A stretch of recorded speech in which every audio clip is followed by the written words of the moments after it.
Okay guys, let's address this camera issues that I have sometimes. When I move the model, especially, when I move it continuously, especially now when it's a lot of polygons, it's starting to lag my camera and starting to lag, so it's cool. I mean, it's not cool, but still, let's delete this because it's of no use to us. Delete it. This was one of the spikes that we have made on the spikes video. Now dynamic, when the dynamic is on here on the solo, this little tiny thing dynamic here, which is inside the button, it's a button inside of the button. If you turn it on, when you rotate, even if the solo is not on, it will show you only this tool, which in our case may be a good thing because the hiccups on the camera side happened exactly when I move or pan the model, and if we don't have hold the model in the screen, probably it would be a bit lighter. Let's eat this here, smooth it, then with the down standard brush from a distance, let's try to do something. It's not looking good. So I will do it with the standard brush. Down standard brush is a bit strange brush. It doesn't just not move, but it doesn't just do the topology. I mean, it's pinching and digging, or pinching and adding geometry at the same time, and not adding geometry, but yeah, the principle of the down standard brush is a bit interesting, but you know, with experience you will learn which brush to use when, and you will learn that the down standard brush has its very good things where it should be used, and some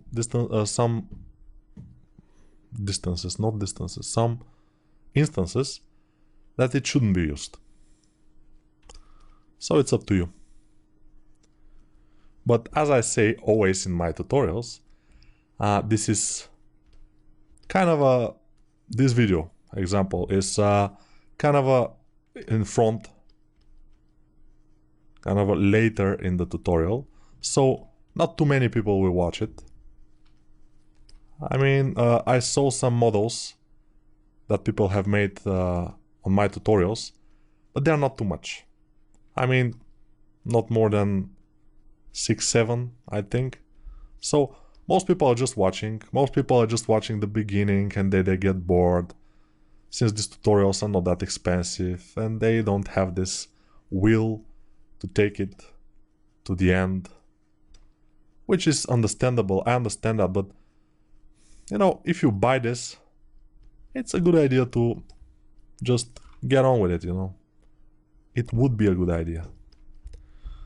But everybody knows his limitations. Now, what we can do here is, yeah, we have a very little subdivisions here. We have very little polygons here. So what we can do is go to geometry, go to the lowest subdivision. How to go to the lowest subdivision? Either with this slider here on the geometry, or higher res here, pressing, or lower res. And if you just hover the button, you'll see higher subdiv resolution here. Higher subdiv resolution D. Lower subdiv resolution Shift D. So with Shift D we go down, with D we're going up. So Shift D, D, D, D, D, D, Shift D, Shift D, Shift D, Shift D, Shift D. Okay. Now what we can do? Freeze subdivision levels. We'll freeze our subdivision levels because when we have a mesh with subdivisions, it's very important, we cannot use the Z-modeler brush. Just the mesh is composed of multiple subdivision levels. We cannot. So delete or freeze subdivisions. We don't want to delete the higher subdivisions. We'll freeze them. Now they are freezed. We can make this. Few of those things for good measure. So we will have more resolution after we unfreeze. So let's unfreeze by just clicking on the freeze again. And we wait a bit. And the ZBrush will take this low poly geometry that we have now just remade, or not remade, but modified, and it will project the high poly detail on it. And now we have this, which is a little bit better than before. Or not. I will see. Yeah, there are some artifacts sometimes, and we have to smooth them. But most of the time it's pretty good.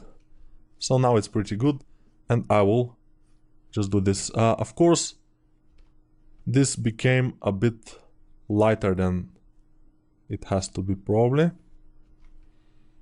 But doesn't matter. I will smooth. I will make a hole. I will smooth again. This is not looking good here, because it's not looking like made from an axe or something. But I think for a cartoon character it will do. Since it's cartoon character, it has to do.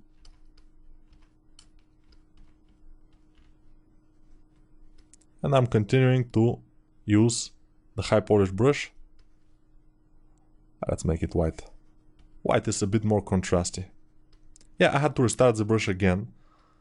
So that's why the background is not that dark, but let's go to document, back, and just make it darker from here. Okay, I think now it's a little bit more contrasty, which is fine. So let's fix the cape here. Since the cape is protruding a bit, we have to go with Shift Z on the lowest subdivision and just move this with the move brush, with big move brush. We're moving it. It's double. We remove the double, we don't need it. Then we go back. No, not dynamic subdivisions. We have yeah, we have dynamic subdivision. We haven't yet subdivided it for real, but we have to do it at some point. Otherwise, no. Either way, this is protruding here, and this is not good. We need it only for the top part and maybe for the bottom, like some kind of lower pants or underwear. Yeah, like underwear. It's very cool. So it's a happy coincidence. We have underwear now. It will not be visible from any angle probably. And if you are afraid of this happening, just go here and disable dynamic. But now the camera probably will start to get problems. Now let's continue with this. Apply dynamic oh, we don't have subdivisions. I mean, we don't have dynamic, we have real subdivisions here, unfortunately, or fortunately. But we have to make one more because you see the polygons here. So Control D will make another subdivision. And now we can start working on it, making it sharper at some of those edges. Here, also with the pinch brush, we can go here to make this sharper. Also, we can disable symmetry and make some kind of this thing here, something like this in there. And yeah, basically just with the high polish brush, just clicking and dragging a bit, but not with a prolonged drag, you know, just click and click, click, click, click, click, just a lot of clicks. And it should be okay. And it is, kinda. Okay, from the back, we'll have to make some things just to have a variety, because otherwise it's boring. Yeah, although this is a beginner's ZBrush tutorial or course, it's a good thing to address some basic things for the modeling. You have to avoid your model to be sterile, or repetitive, and try to be more lively. Try to put some textures. For example, I haven't shown you, I think, how to work with alphas, but it's a good thing to show now. So let me show you how to work with alphas.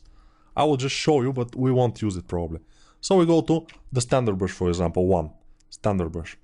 And we can go here, alpha, where it says alpha and put some alpha on. For example, let's say this one, with just dots, which is alpha 07. It says alpha 07 here on the left.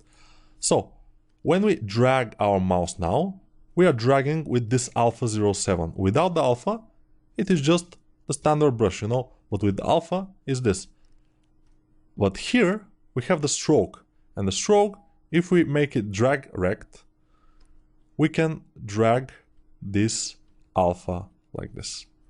And Control Z, it's pretty nice. Although I don't know exactly what we can use this for in this case. But we can, for example, dial down the Z intensity to 7 and just drag it with Alt to have some variety. And then with the high polish brush, just go over it. And yeah, it will not be too visible, but still, it's kind of there. So we go to standard brush and go to alpha off and here to dots, like it was. This is default. And we continue working. So you know now how to work with alphas. Of course, you can always import your own alphas. For example, now here there are alphas that I use for veins. Those alphas I use for veins. You can see little tiny veins. But I use it with drag rect. And I just drag those like this. And I make tiny veins if I have to on my model. And they look pretty awesome because they are very tiny, very almost invisible, but they are there. And that gives this like realistic look when you're going for that, of course. And now we are definitely not going for the realistic look, so we don't have to do it. Let's make some scratch here, because when he was in some battle, some guy just hit him with an axe here, and he made this big dent in his armor. Ooh, now the camera will go crazy. But it doesn't matter. I mean, yeah, we can make a few more scratches. Just to have it, you know, when I finish some model, and I already make the renders and everything, and suddenly I realize that I haven't put enough detail. I make the forms pretty well, I do other things, but the details you have to put. Of course, this is again a piece that is a bit stylized, a lot stylized, so we don't need to put that much of a detail, but still we need to put some. It's good to have some detail. So let's go to the shoulders. And you know already how to work with alphas, so I won't have to show you that, which is a good thing. Yeah, I showed you. And since we didn't have to work with alphas here, probably you won't... I just got you familiar with the alphas. You know, with all the tools that I've shown you here in ZBrush, masking, polygroups, navigating the interface and everything, you can very easy now continue and learn next things from, for example, some of my other tutorials. Of course, they are not in my name exactly, because I made them for other people, but probably I would make some of my own, we'll see. But nonetheless, even those that I made for other people, they are mine. I mean, I made them, so... no, they're not mine. Yeah, that's the difference. They're not mine, but I made them. So you can, if you like my style of teaching, for example, which is a little bit more like not so official and stuff, you can check them out. They're available in Udemy, they're available in some other places, Flip Normal site, and some other places. What I want to do is one of those horns to make it chipped, because it will look more badass. Yeah, not every horn or thorn or whatever should be super good looking. I mean, after all, we are dealing with a badass knight here with horns, so we have to be very careful with that. If we leave the model as it is, it will be good. I mean, the overall silhouette is nice and everything because of the concept is cool. But if we put just a little bit more effort, I mean, not few hours, but yeah, 2 hours, for example, just 2 hours more, just to go through every detail and just make it a bit more detailed, a bit more touched by a human, a bit more believable, it will, your benefits will be huge. I mean, the benefit for your the likeness of your model, the likability. Everybody will just like your model better when they see that you have put this kind of effort. Everybody likes to see the effort. You know, yeah, I think that the most important thing is to have a good silhouette, to have a right forms, to have the right proportions and everything. The silhouette, of course, is the most important, but the next thing you have to do is just put more effort. Just go ahead and touch up the model. And now with these models that are like knights with some armor, which is medieval or something, it's a little bit more easy because you just have to go with a high polish brush and touch here and there and it will just happen. Which cannot be said about models that are others, but everything is it has to be decided in person, I guess. Personalized.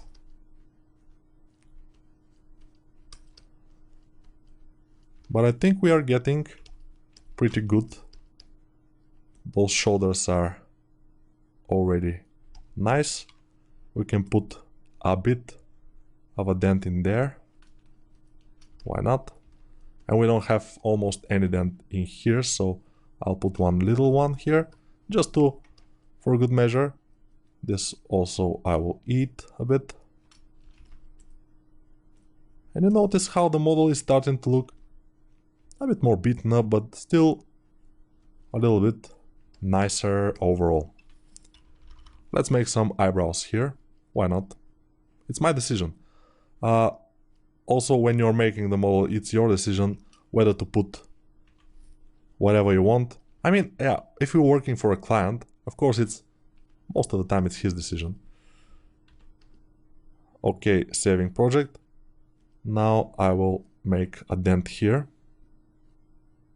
with yeah, I don't have symmetry now. I removed it and I will make kind of dent. Somebody just slap him. One here, something here. This is bigger. Maybe also in this place. And we are approaching the end of this video, which is absolutely normal. Nobody has to worry about that. That's just the end of this video. We have more to come. Of course, what we have next is continuing to work on this a little bit and then making the poly paint. We will color the character. I will show you exactly how to poly paint. Then I will get you a little bit into the lighting, how the lighting works here in ZBrush. The lights, not the lightning, but the lights. Or the lighting, not lightning, yeah. And then we can make a little render in Photoshop. And we will be ready and good to go. And when you watch everything, you will be just ready to make your own model, of course. And it will be great. I'm telling you, this is just perfect to make models in ZBrush. It's just amazing. It's like I told you, it's still Valentine's Day here, and Valentine's night already. And I love to sit here and just work with you on this model. I don't know, maybe I'm a freak, who knows. But yeah, see you in the next video.